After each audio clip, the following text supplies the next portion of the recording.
Baik, dasar-dasar pemeriksaan pajak oleh saya, Diki Sukmadi, dengan NIM 2211079,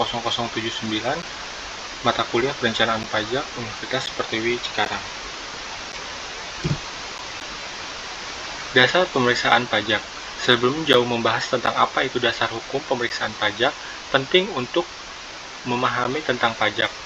Pajak merupakan perwujudan kontribusi wajib terhadap negara yang terutang oleh setiap wajib pajak, baik itu pribadi maupun badan hukum, di mana hal ini bersifat memaksa berdasarkan peraturan undang-undang. Pemanfaat pajak akan dilakukan oleh pemerintah guna keperluan negara dan sebesar-besarnya untuk mewujudkan kehidupan masyarakat yang sejahtera. Untuk pemeriksaan pajak. Pemeriksaan pajak merupakan rangkaian kegiatan dalam upaya mengumpulkan serta mengolah data, bukti, dan keterangan yang dilaksanakan secara objektif serta profesional tinggi, berdasarkan standar aturan pemeriksaan guna mendapatkan kejelasan pajak yang telah dilakukan oleh seorang wajib pajak. Pemeriksaan pajak menjadi langkah akhir dalam upaya mengupayakan proses perpajakan oleh setiap wajib pajak telah berjalan sesuai dengan apa yang diatur dalam Undang-Undang Pajak. Karena dengan kepatuhan para wajib pajak akan mewujudkan pembangunan negara yang lebih cepat dan merata. Baik, untuk tujuan hukum pemeriksaan pajak. Pada dasar hukum pemeriksaan pajak menjadi salah satu bagian dari kebutuhan di bidang perpajakan. Selain itu, hal ini menjadi salah satu proses akhir dalam pengadilan pajak yang sangat penting untuk dilakukan. Beberapa tujuan dari dasar hukum pemeriksaan pajak adalah: yang pertama, sebagai alat untuk menguji kepatuhan pajak dan pemenuhan kewajiban perpajakan wajib pajak. Untuk selanjutnya, memeriksa kemungkinan adanya SPT yang lebih besar termasuk di dalamnya pengambilan dalam pendahuluan pajak. Berikutnya, perhitungan dalam pemeriksaan SPT rugi.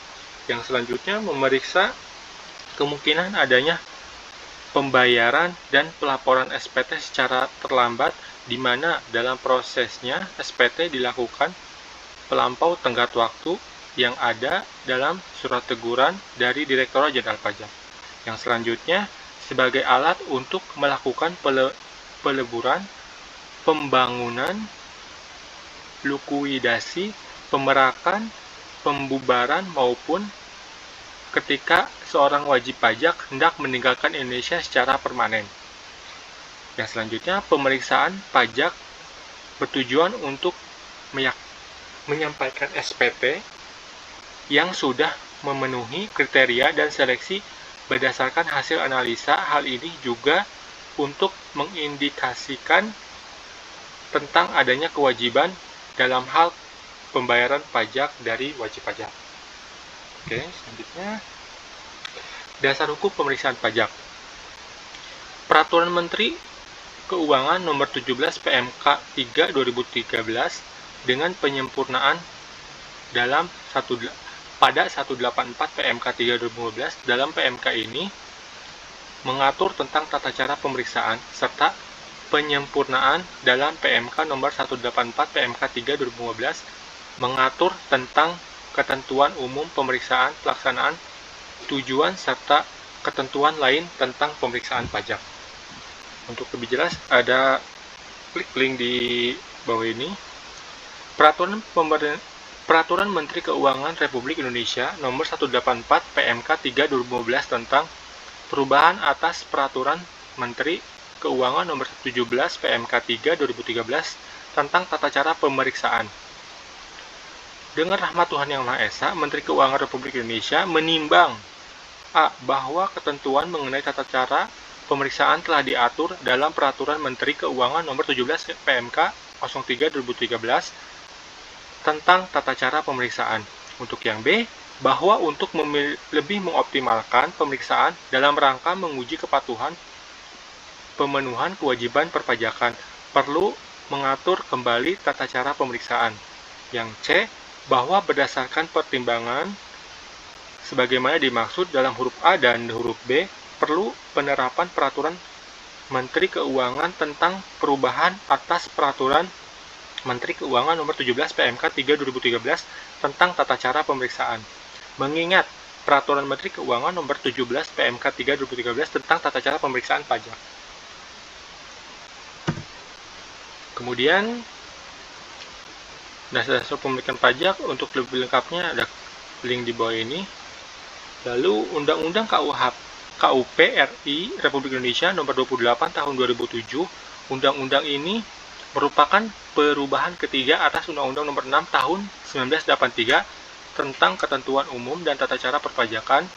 Dalam pasal 31 Undang-Undang KUHP Republik Indonesia nomor 28 tahun 2007 dijelaskan bahwa tata cara pelaksanaan pemeriksaan pajak dilakukan atas dasar pemeriksaan Menteri Keuangan yang berlaku, atau dapat dikatakan pasal ini mengisyaratkan bahwa pedoman pemeriksaan pajak dapat berubah sesuai dengan ketentuan yang ditetapkan oleh pemerintah melalui Menteri Keuangan. Untuk pasal 31, yang pertama, tata cara pemeriksaan diatur dengan atau berdasarkan peraturan Menteri Keuangan. Untuk yang kedua, tata cara pemeriksaan sebagaimana dimaksud pada ayat 1 diantaranya mengatur tentang pemeriksaan ulang, jangka waktu pemeriksaan, kewajiban penyampaian surat pemberitahuan, hasil pemeriksaan pada wajib pajak, dan yang wajib pajak untuk hadir dalam pembahasan akhir hasil pemeriksaan dalam batas waktu yang ditentukan.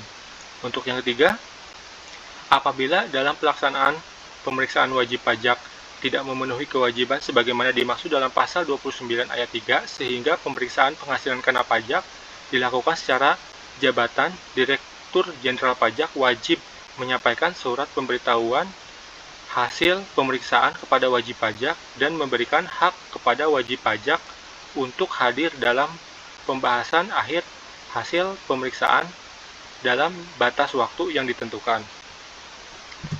Oke, untuk yang selanjutnya, untuk lebih lengkapnya link di bawah ini.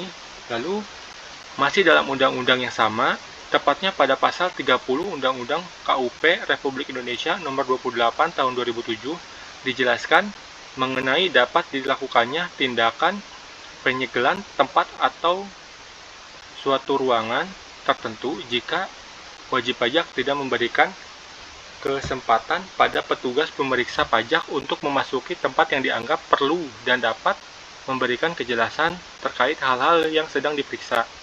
Sesuai dengan sebelumnya bahwa ketentuan lebih lanjut tentang pemeriksaan ini diatur dalam peraturan Menteri Keuangan yang sedang berlaku. Lalu ketentuan pasal 30 diubah sehingga berbunyi sebagai berikut. Pasal 30 yang pertama, Direktur Jenderal Pajak berwenang melakukan penyegelan tempat atau ruangan tertentu serta barang bergerak dan atau tidak bergerak apabila wajib pajak tidak memenuhi kewajiban sebagaimana dimaksud dalam pasal 29 ayat 3 huruf B. Untuk yang kedua, tata cara penyegelan sebagaimana dimaksud pada ayat 1 diatur dengan atau berdasarkan peraturan Menteri Keuangan. Baik, untuk selanjutnya untuk lebih jelas ada link di bawah ini. Lalu untuk surat edaran Direktur Jenderal Pajak nomor SE 28 PJ 2013, dalam surat edaran Dirjen Pajak mengatur tentang kebijakan umum pemeriksaan ruang lingkup hingga pada pembatasan hasil pemeriksaan pajak. Untuk surat edaran Direktur Jenderal Pajak nomor SE 28 PJ 2013 tentang kebijakan pemeriksaan Direktur Jenderal Pajak untuk yang umum sehubungan dengan Menteri Keuangan nomor 17 PMK 3 2013 tentang tata cara pemeriksaan, perlu dibuat kebijakan untuk melaksanakan peraturan Menteri Keuangan tersebut. Untuk yang B, maksud dan tujuan. Yang pertama, maksud kebijakan pemeriksaan dimaksudkan sebagai acuan dalam melakukan pemeriksaan oleh unit pelaksana pemerintahan. Lalu untuk jenis pemeriksaan pajaknya, yang pertama, pemeriksaan lapangan. Jenis pemeriksaan ini menjadi salah satu upaya untuk memeriksa secara langsung di lokasi tempat usaha, tempat tinggal, tempat bekerja, wajib pajak, maupun tempat lain yang diperkirakan memiliki bukti untuk dilakukan pemeriksaan. Untuk yang kedua, pemeriksaan kantor. Sedangkan untuk jenis pemeriksaan pajak kedua adalah pemeriksaan yang dilakukan dalam wilayah kerja kantor Dirjen Pajak. Dalam hal ini pemeriksaan bisa dilakukan di wilayah KPP pajak terdekat maupun yang memiliki wilayah kerja sesuai domisili wajib pajak. Untuk penyebab terjadinya pemeriksaan pajak, sistem perpajakan yang ada di Indonesia mengharuskan masyarakat untuk menghitung, melaporkan, dan mengumpulkan laporan pajaknya secara mandiri. Hal ini berkaitan dengan sistem self-assessment yang dianut oleh sistem perpajakan Indonesia. Maka dari itu, upaya atau kegiatan pemeriksaan pajak ini menjadi salah satu kegiatan yang bisa dilakukan DJP untuk melihat kepatuhan pembayaran pajak kepada warga negaranya. Bahkan dalam proses pemeriksaan pajak tersebut dilakukan agar pelaksanaan pembayaran pajak yang telah dilakukan sesuai dengan kondisi sebenarnya. Untuk sejauh ini, proses pemeriksaan pajak mengacu pada landasan dasar seperti di atas. Meski demikian, sejauh ini ada beberapa ciri dan kualifikasi perusahaan yang masuk dalam radar pemeriksaan pajak, yaitu untuk yang pertama, wajib pajak yang melakukan pengajuan pengembalian atas kelebihan pembayaran pajak sesuai dengan kebijakan Undang-Undang KUP Pasal 17B. Untuk yang kedua, memiliki data spesifik dan menyebabkan kekurangannya pembayaran pajak terutang. Untuk yang ketiga, wajib pajak perlu menyampaikan SPT dengan tujuan menjelaskan adanya kelebihan pembayaran pajak. Hal ini dapat dikecualikan dalam upaya wajib pajak melihat adanya pengembalian restitusi tersebut. Untuk yang ketiga, wajib pajak melakukan pengembalian berdasarkan kelebihan pembayaran secara dini. Untuk yang kelima, wajib pajak melakukan penyampaian SPT dengan tujuan menjelaskan adanya kerugian dalam usaha di bidang perpajakan. Untuk selanjutnya, wajib pajak melakukan peleburan, pengampunan, melikudasi, memperluas serta membubarkan maupun meninggalkan negara Indonesia sepenuhnya.